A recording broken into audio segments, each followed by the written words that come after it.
G'day everyone, my name's Lee Betts and I've been a super fan of these reality competition shows for 1,000,000 years at this point, and I've always wanted to create some content talking about it. And when I finished work today, I saw the brand new cast for Big Brother Canada 9 and I was like, okay, you got to do it this time, because I wanted to do it for Big Brother 22 and I didn't. And I was actually spewing because I picked Cody to win like straight away. I thought the game was a total layup for him, and then the exact same thing happened with Sequester 4 when I thought like Billy was just like the coolest person ever and like everyone will just give her the win, and then that's exactly what happens. So I'm like, all right, these people are going to think you're talking shit when you say that. You need to actually do something pre-season to prove that you can pick winners. So we're here today. I'm going to run through the cast of Big Brother Canada 9 and then give my winner pick at the end, and hopefully you guys enjoy it.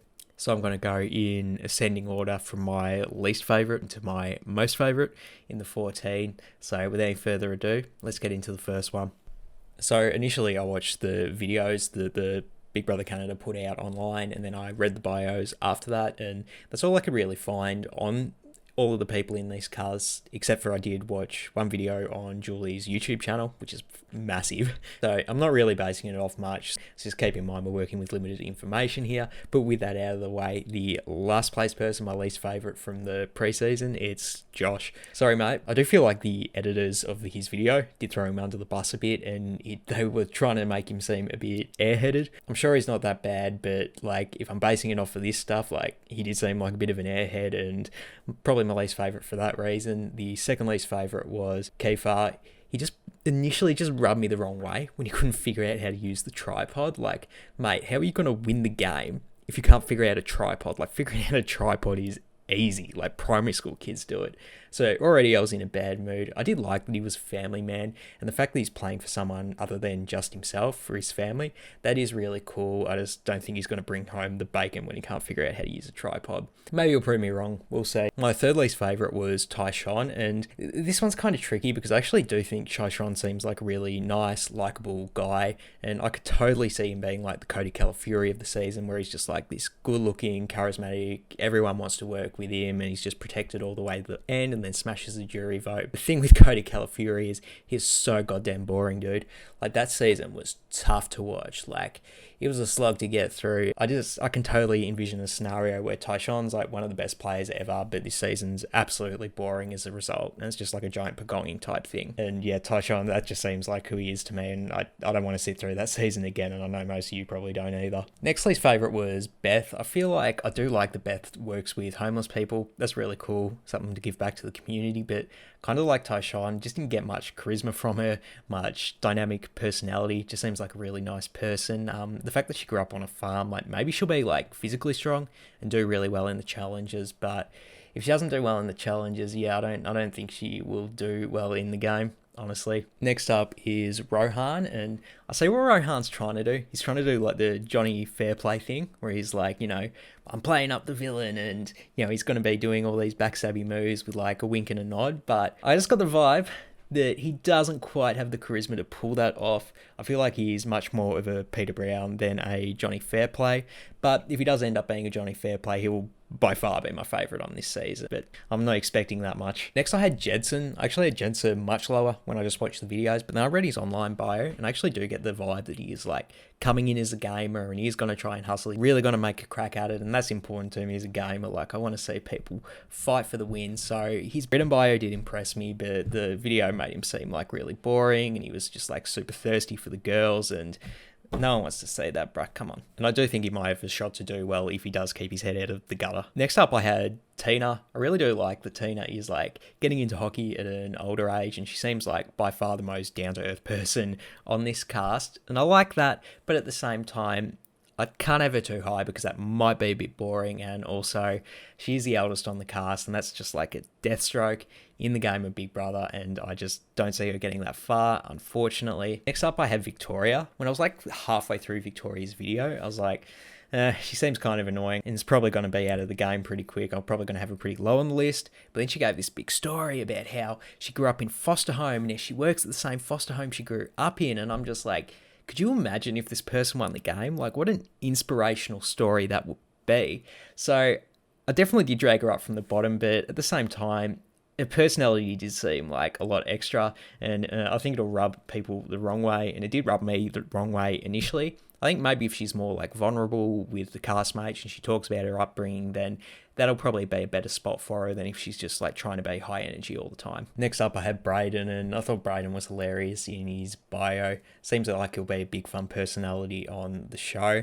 I do have the slight concern that he might be a bit too much of a tryhard in the DRs. If he is sort of like just talking shit about people all day in the game, like he's probably going to be voted out pretty soon, but if he's just cool and is just funny all the time, I could see him doing well, actually. Next up, I had Austin, and initially she seemed like she was a bit less mature than the other people on the cast, sort of lacked a bit of life experience. I mean, she's one of the younger people, so like, fair enough, I can't really hold that against her, but I don't even think it'll be a detriment to her game, to be honest. I think she'll totally just play like the younger sister role to whatever alliance she ends up in, and you know, she's pretty, so people will probably want her in alliance for that alone. But then additionally, when I read her bio, she said her plan for the game is to like lay low at the start and then just beast out with the memory comps at the end, because she did really well in school, so she's really good at memorizing stuff. And I'm like, literally, like 10,000%, that's how you're going to win the game, is playing that strategy. She must be a fan of the show, the fact that she knows that, so it's all adding up, and she's definitely one of the hot tips to win the game, in my opinion. My fourth favourite was Terra. I'll be honest, with my own bias, I'm definitely going to have a soft spot for the mums in the group, pretty close with my own mum, so that made me want to put her high just off of that. Really glad that she's playing for her family, just set a good example for her kids. It's all stuff I can get behind and root for her. She's not the eldest on the cast either, which is actually great for her. Like, usually the mum sort of ends up alienated, but maybe she'll be able to hide behind some of the older people on the cast. So cautiously optimistic for Terra this season. My third favourite was Julie. Initially, when Julie said that her profession was an influencer, I was sort of worried that like she'll just be on the show to get more clout or more followers or whatever. But then like I read her bio, and she seemed to know what she was talking about in terms of like game strategy. She does seem to have her head in the game, like she wants to hustle and win. But the reason I have her so high in particular, like she seems so natural in front of the camera, like she was cracking jokes and stuff and just completely natural. I guess with her experience being an influencer, like she's used to being on camera, and hopefully when she's on the show it just comes off as smooth as it did in this thing, and she'll be one of the more entertaining people on the cast. So we're down to the final two, and my second most favourite person on the cast was Latoya, and it's really just because by far she seems like the person with the most life experience on this cast. I think the fact that she's already had like 2 careers and then she owns her own business trying to sell swimwear, it's just a lot of like depth to her character compared to everyone else. And when we see her on the feeds and she's like talking with other people about her life, and you know, and the way she plays the game will be influenced by that deep history, I think she'll probably be the most interesting person on the cast if she does make it far. And I think she will make it far if she's just like good at comps and she just totally beasts out at them. I know she, in her bio video, she's like lifting weights and stuff, and cops have to be able to like jump fences and stuff, so hopefully that helps her with some of the comps.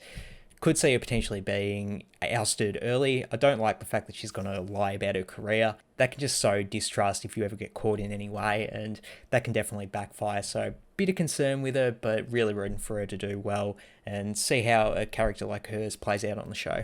So that leaves number one. My favourite person from the preseason is Ethan. I thought Ethan was, besides Julie, probably the most charismatic person on the cast. Just seems like super goofy, outgoing, he's like self-deprecating. I really enjoyed his personality, but then it got like halfway through his video, he started talking about his sister and he started crying, and I'm just like, oh man, you just feel the emotion. You can tell how much he cares about his family, and you just really like to see that.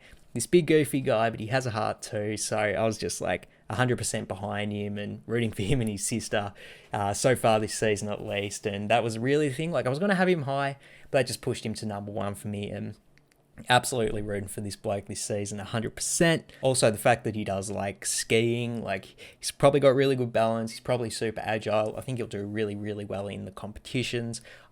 From reading his bio, I did not get the vibe that he was a fan of the show, so hopefully he figures out that you really do have to just study to get these mental competitions at the end, but if he figures that out, he's going to be a strong threat to win this game. So that's everyone on the cast. We've gone over them all. Now it's time for me to do my winner pick, and for me, I think either Austin, Tyshawn, or Ethan is going to win the game, but if the gun is to my head and I have to pick only one person, I'm going to have to go with Ethan. I just think the fact that he does like skiing and hockey and all these different sports that acquire balance and agility, I think he's going to absolutely beast the physical competitions. And honestly, winning competitions is like the most important thing in Big Brother. Social aspect matters too, and he just seems like the coolest guy ever. Super goofy, self-effacing, and I think he's going to get along with everyone. I said Austin's strength in the game is that she will be able to play like the younger sister role, and I think he'll be able to play the younger brother role. Super goofy. He won't ever be like bullying people to do what he wants in his alliance. I feel like he'll just listen to what, you know, the alphas in the group say, and then he'll be like, oh yeah, that's a good idea, go team. And then he'll just beast out at the end with all the competitions, and then he's so likable, everyone will vote for him in the final two. So there you go. That's my call. I've made it. Having said that, though, I definitely could see Austin winning, playing the younger sister role, and then basing out with comps at the end. And could see Tyshawn winning if he's just like the alpha of the season and everyone just does what he says, and then he wins in the end against some goat. So that's it, my Big Brother Canada 9 predictions. Hope you enjoyed the video. I don't know how many other videos I'm going to put out like this. I'm just super hyped with the cast announcement. But if you're interested in poker at all, by chance, I'm a professional poker player, and I actually have another YouTube channel at Lee Bets where I make poker videos weekly. So go give that channel a subscribe, and subscribe here too, just in case I do put out another Big Brother Canada video before the end of the season. For now, I'm out of here. Peace.